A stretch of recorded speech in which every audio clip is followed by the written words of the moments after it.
What is going on, everyone? My name is Andy. Welcome back to another FPL video. In this one I'm going to review Jonas's draft. If you don't know who Jonas is, he's the FPL champion from last season. I'm going to go through the team and give my thoughts on the players that he's picked. Am I qualified to discuss an FPL champions team? Absolutely not. Am I going to do it anyway? Of course I am. Jonas, unfortunately, isn't in this video to give his reasons for why those players are in the team, but I have spoken to him and hopefully we'll get him on the channel closer to the Game Week 1 deadline. So if you do enjoy this video, make sure to give it a like and hit that subscribe button. If you want to get your team rated for free, use the links in the description below to check out the My Team tool on Fantasy Football Hub. Otherwise, let's get into it. Alright, let's start with the defensive players. Now, for most of the drafts that I've seen so far, they usually have a 4.5 million goalkeeper, and that tends to be the way that most FPL managers start a season. One, because goalkeepers just aren't that interesting, so spending as little as possible is usually what people want to do. But also, the closer you get to the deadline, the more money people want to put into their attack and defence, and goalkeeper is usually the first position that gets downgraded. In this draft, however, Jonas has gone for Davern. Now, I kind of get that pick, because last year, Arsenal, best defence in the league. There's no real reason why they would massively be different this year. I'm expecting them to get a lot of clean sheets again. But with Calafiori coming in and Timber being fit and available now for Arteta, there could be a little bit more rotation in that backline. I'm not saying that it'll be completely different every single week, but we might see a few less minutes for the likes of Ben White and Gabriel. And even if that's wrong, and Gabriel, Saliba and Ben White start every single game they're fit for, they're more expensive. Saliba and Gabriel are 6 and Ben White 6.5. So Raya gives you safety in terms of starts, but is also 5.5, so it's cheaper than those main defenders that got the minutes last season. So I understand that pick. I think for me, whether or not I was spending that much money would probably depend on when I was thinking about wildcard. And the reason I say that is Arsenal's fixtures in the first 5 game weeks, they've got to play City away, Spurs away and Villa away. The 2 home games in game weeks 1 and 3 are Wolves at home and Brighton at home, which aren't bad. And after City away in game week 5, the fixtures are good again. But if you were lining up for an early wildcard around game week 6, I'd probably just go for a different goalkeeper, maybe even spending less money, and then pick the Arsenal goalkeeper up a little bit later. I think as a long-term move, it's perfectly fine because Arsenal will get clean sheets. The defence is just that good. But if it's a short-term move with an early wildcard, I'm not sure what Jonas is planning in that regards, I'd probably avoid him at the start and again just spend a little bit less money on that position and put it elsewhere. But that's just my opinion. I didn't win FPL last year, Jonas did, so I've probably got it completely wrong. In terms of the defenders, Trent is in. Pretty popular at the moment. I'm actually going to check his ownership at the time of recording is 20.4%. For my own drafts, that is a position that I've considered maybe downgrading to a different Liverpool defender like Robertson or Van Dijk just to have $1 million to spend. But I think with the information we have right now, Trent is absolutely the best option. Like Robertson's stats last year were quite similar to Trent, but Trent has done that over many years. I think if you ask anyone who's the most attacking defender at Liverpool, it is Trent, and presumably he's going to be nailed on. So I like that pick still. With Dan Burn, again, we'll get more information over pre-season. A lot of people think his minutes are not secure. I kind of think differently. I've said before in other videos that Eddie Howe is a bit of a fan of his, and I think he will play. But there is always the chance that Trippier leaves before the transfer window is up. And if that happens, all of a sudden you've got Livramento at 4.5 as well, and he'll be in everyone's team. So having a placeholder for Newcastle, I don't mind. And then you've got Konza on the bench for that rotation between Newcastle and Aston Villa. Now, I did speak about that rotation the other day on a video, but I only really looked at the first 5-6 game weeks. So if I look a little bit longer than that, let's just go the first 12 game weeks. So if I just find Newcastle here and then Aston Villa, so that rotation first 12 game weeks will give you Southampton at home, then Bournemouth away, then probably Leicester away for Aston Villa, then Everton at home, Wolves at home, Ipswich away, back to, I'm trying to find Newcastle now, then probably Everton away, then Brighton at home or Fulham away, then Bournemouth at home, and then Spurs away or Arsenal at home, which is a bit tougher. And then the rotation does get a little bit weaker after that. So it's quite good for the first 8 game weeks. So again, it depends how long term you're planning. Personally, I think there's probably better rotations out there. Like Brentford Palace is pretty good. I think Palace and Everton was another one that I mentioned. And I guess if you think there's issues with Dan Burn's minutes, there's just no point taking that risk. So I think both of those defenders are good if they get the game time. Bit of goal threat there. They play for decent teams as well. Well, I think there's probably slightly better rotations out there, and maybe for players that are more nailed on than a lot of people perceive Davern to be. The 4 million defender on the bench is Johnson from Ipswich, expecting him to play right back. That's not a guarantee, because I believe, and I'm just going to double check this now, I could have it wrong, that, hang on, let me just bring up Ipswich defenders. Yeah, Tuanzebe is still there, who's 4 million as well, and he did fill in at right back sometimes last season, so it's not a guarantee that Johnson is going to start regularly, but most people expect him to after that transfer from West Ham. But ultimately, if you want to go for an Ipswich defender, you can just change to Greaves instead, or possibly go for Fass at Leicester, Vestergaard if he's going to start regularly for Leicester as well. And another option, which I think is going to come into the conversation a little bit more, is Barco at Brighton. We have mentioned him quite a bit, but it's possible that Estepinian could be out even longer, maybe even until October, or into October is what I'm trying to say. And if that happens, after the international break in game weeks 4 and 5, you got Ipswich at home and Forest at home. I think Barco right now, he is being mentioned quite a bit, but there's still like a bit of uncertainty about him. If he performs well in pre-season, it looks like he's going to start in game week 1. Even though the first 3 fixtures for Brighton aren't great, I see him in a lot more teams. And I suspect that he's someone that I'll probably put in my draft. I just feel like you really need him to play in game weeks 4 or 5, because outside of that, the fixtures are not great for Brighton. But there's plenty of 4 million options to consider. And then the 6 million player of choice is Vardio.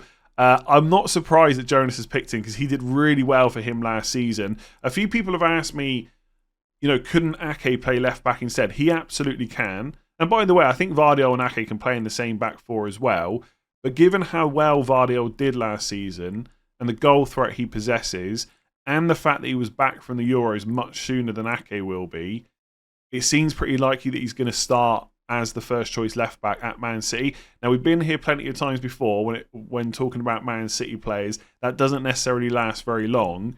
But with Man City's fixtures, like if you put Vardio in game week 1, and you get Chelsea away, Ipswich at home, West Ham away, and Brentford at home, and then you have to deal with him to sell him on to someone else, I think most people would take that, because that Ipswich game in particular could be great. You've got a home game against Brentford. Even if he concedes against Chelsea, West Ham, or whoever it might be, there's potential for attack and returns as well. So I fully get that pick. I'm still very undecided about whether or not I'll go with him, and it'd be interesting to get Jonas's opinions as we get closer to the deadline. But I understand why 31.7% of people have already put him into their teams. And given how he finished last season, he's just looking like such a good pick. So there's maybe safer players with like Van Dijk, maybe Robertson, possibly Saliba as well. But can they do what Vardio can do? I mean, look, it might be that he's a little bit less threatening. I think he spent a lot of game weeks last year without getting any attack and returns, and all of a sudden they came at once. So maybe our expectations should be a little bit lower, but he is just a solid pick. So Jonas has gone for a mostly 3-5-2 formation with this squad. There's no Haaland in the draft whatsoever. Instead, they've gone for Mo Salah, who has Ipswich away in game week 1. So a great captaincy opportunity there.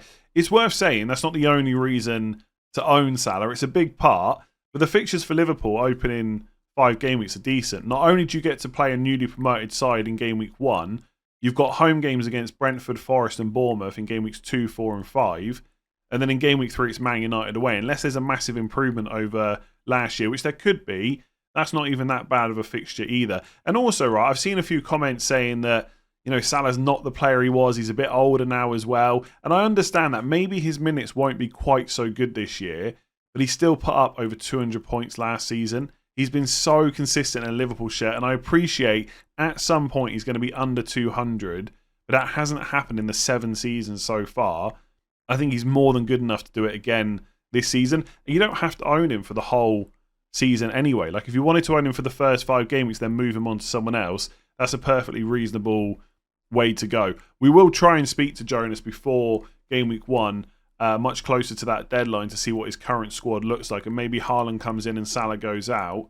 But I do get why people had Salah. I had him in my first draft. I've just got very scared about Haaland in game week 2. But obviously if you go for Haaland instead, you're missing Salah against Ipswich in game week 1, which could also be a monster score. So it's a tough one. You could put both of them in, but I think the overall squad becomes a little bit worse when you do that. Cole Palmer's in as well. This is not a strange pick, but I feel like he's barely been talked about. and yet his ownership is massive. I think at the time of recording, he's one of the most owned players in the game. He is sitting at 55.8%. There is no player, as I'm recording, higher owned. Like Watkins is very close at 55.7, Isak is 54.6, but Palmer is the most owned player, but I don't really see him talked about. Now, that could be because people just think he's great now and he's going to continue to deliver, and so you don't need to talk about him. And we do tend to focus on the cheaper players a lot during pre-season content. But yeah, I've not seen him in many drafts. I think he's a really good pick. I think we should expect some drop-off this season because Chelsea did get a lot of penalties last year. But his underlying numbers were great, and the fixtures are really good, especially after that Man City game. Wolves away, Palace at home, Bournemouth away, West Ham away, Brighton at home, Forest at home. The fixtures only get trickier from game weeks 8 onwards. And from game weeks 8 to 11, Chelsea have got Liverpool away, Newcastle at home, Man United away, and Arsenal at home. But for the start of the season, they look great. He was away at the Euros, and obviously a lot of players are going to return late if they got to the final in particular. But he didn't play a huge amount of minutes, right? It was always off the bench. And so he's going to be fresh. He's going to start in game week 1 against Man City. I've got no doubts about that. And he is going to be one of Chelsea's key players again. Lots of people have said to me that, Nkunku could cover him for a lot less money. But I would try and separate the two. And Nkunku in his own right is a good 6.5 million option. And you should consider him against other players in a similar price. But if you're spending 10 plus on a premium midfielder, it's Palmer versus Saka versus Son versus Foden even. I know he's not quite 10, but you get what I mean. Rather than worrying about whether Nkunku can cover him. But I just think about them differently. So I like Palmer. I will say, I think from an attacking point of view, Arsenal's fixtures are pretty good to start the season. Like Man City away is tough. But outside of that, there's not really any fixtures there that would massively worry me. And you get to save 0.5. Bearing in mind that Chelsea have also got to play Man City in the opening 5 game weeks. So there's a conversation there to be had, but it's certainly not a case that Palmer is a bad pick. Eze has been in pretty much every single draft that I've done, also in Jonas's draft as well. As long as he remains at Crystal Palace, he just looks like a solid option. And I think sometimes, in FPL, we're always looking for the next exciting pick. Who's that player that no one is talking about, that is cheap, that's going to do really well? And I get that, right? That's a lot of fun to be had in FPL by doing that. But sometimes just having those picks that you know are going to start, if they get a penalty, they're going to take it. They've got good underlying numbers in terms of expected goals, expected assists. Just means you can spend transfers elsewhere. And if Eze is at Palace and the speculation around him going has gone by game week 1 or being transferred out by game week 1, or sorry, not transferred out, transferred to a different club in game week 1 is what I'm trying to say. I just think 7 million is too good to turn down. Bruno Fernandes is also in this draft, a player that I've not really seen featured that much in people's teams. And I kind of get that. Because in a way, he's similar to Eze, right? He's nailed on, the minutes are good, he's got penalties, etc. But he costs 1.5 million more. Obviously, you can have both of them, like Jonas does in this draft. But for people thinking about one or the other, is it worth spending that extra money? And I think if people do put teams together with Fernandes in the draft, and they suddenly look at a different player and think, well, I need 0.5 to a million to upgrade them, Fernandes is probably going to be the first player that they downgrade to get that money down to like an Anthony Gordon or maybe even to one of the 6.5s. The one thing that Fernandes gives you is a level of consistency. Even if it's not massive returns, you're going to get something. So last year it was 10 goals, 9 assists. The season before it was 8 goals, 9 assists. The one before that it was 10 goals, 7 assists. So there's a level of consistency there. The one before that, when he first joined, got a full season, it was 18 goals, 14 assists. We haven't seen that since, and there were a lot of penalties that season.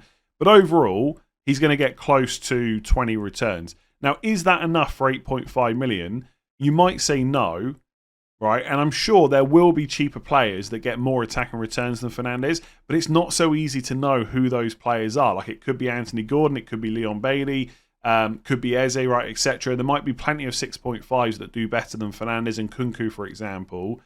But there is a level of risk is the wrong word, but you can't be as guaranteed. I don't think you can be as sure about those returns as you can be with Fernandes. If I said to you right now he's going to get close to 20 returns again, no one would probably argue with that. It's just whether you want to spend the extra money. So I quite like him as a pick if you've got 8.5 to spend, but I do think it's, for a lot of people, when you need money for another move, he's going to be the first one that goes. In terms of the fixtures, I don't think it looks great for Man United. Like, they get to play like Fulham, Brighton, Southampton, Palace in the first 5 game weeks, but 3 of them are away. The home games are Fulham in game week 1, Liverpool in game week 3.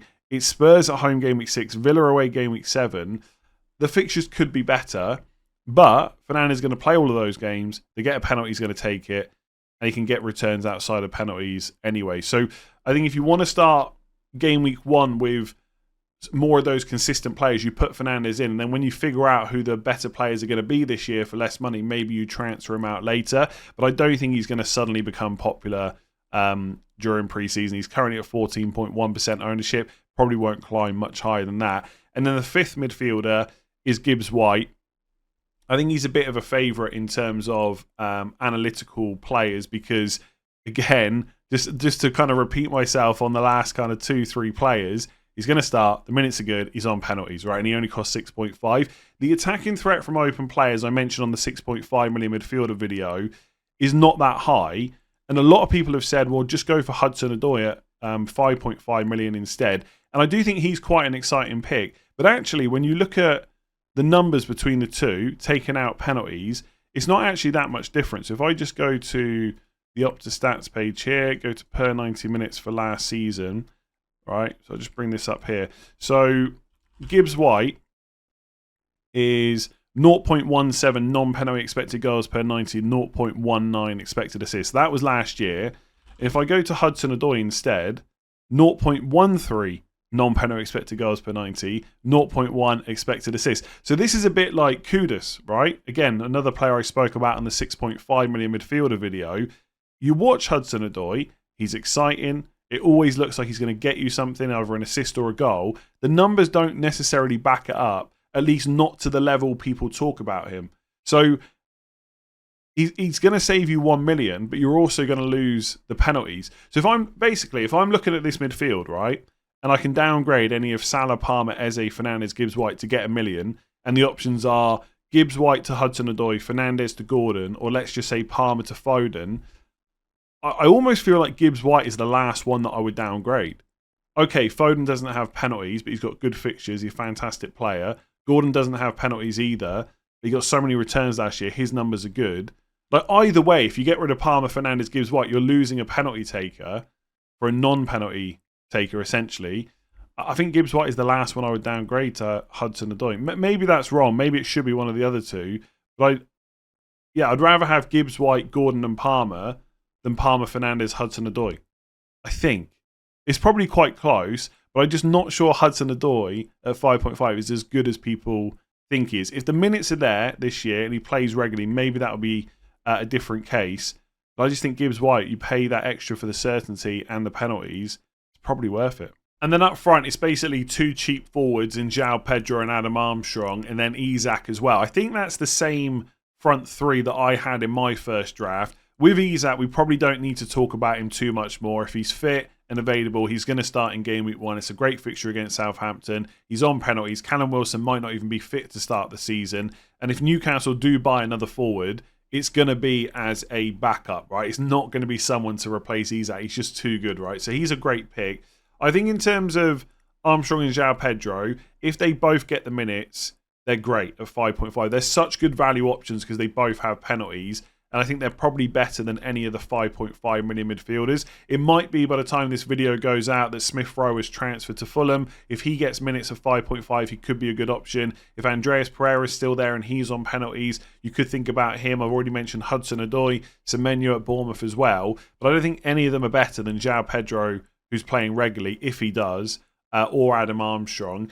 Obviously, we can keep an eye on those two as we get closer to the deadline. Maybe Southampton will buy a new forward. Maybe João Pedro won't be as nailed on as we think, or maybe he'll be injured. But I think with this squad, you've got pretty easy ways to upgrade both of those positions. You don't need a huge amount of money to do it. So Fernandes to Gordon or Raya to a 4.5, suddenly you've got $1 million to spend. That's João Pedro to Muniz at Fulham, and Armstrong to Chris Wood at Nottingham Forest if it looks like he's going to start the season as the first choice number 9. You've still got then your solid attacker on the bench that can rotate in when they've got a good fixture or if someone else gets injured or suspended or something like that. And you've got 5 other really good attackers. So I think the next stage of tinkering for most of us, if we're setting up with squads like this where we've got a good bench, is probably to cheapen the bench to see how good the 11 looks and then maybe go for a balance of the two. But I think that looks solid overall. I think a lot of people, myself included, I've already done it, will switch to Haaland before game week 1. I think that Ipswich at home fixture will be too good to turn down. There's other options in game week 1, like Isak, for example, Saka I've mentioned before. Salah's great, of course, but I don't know. We just seen what Haaland's done over the last 2 seasons. Like, Salah and Haaland have both had the summer off, right? So they're going to be much fresher than a lot of other players. I think when it's close between the two, most of us always side towards Haaland. But let's see, right? Like I said earlier, we'll hopefully get Jonas on the channel much closer to game week 1 to discuss what his team is looking like going into this season. Quick look at what that draft comes out to at Fantasy Football Hub. It's a 93% team rating, which is pretty decent. Just goes to show you can do well even when you spend 5.5 million on a goalkeeper. Would I do that? I have done it before. I've bought Edison at times, but only for brief periods. I don't usually like starting the season with it, but that's just personal preference. If you want to get your team rated for free, links in the description below. Thank you very much for watching. If you've enjoyed that and want to see me rate anyone else's draft, leave me a comment below. If you enjoyed the video, give it a like and hit that subscribe button. Rate 5 stars if you listen on podcast. I'll be back tomorrow with another video.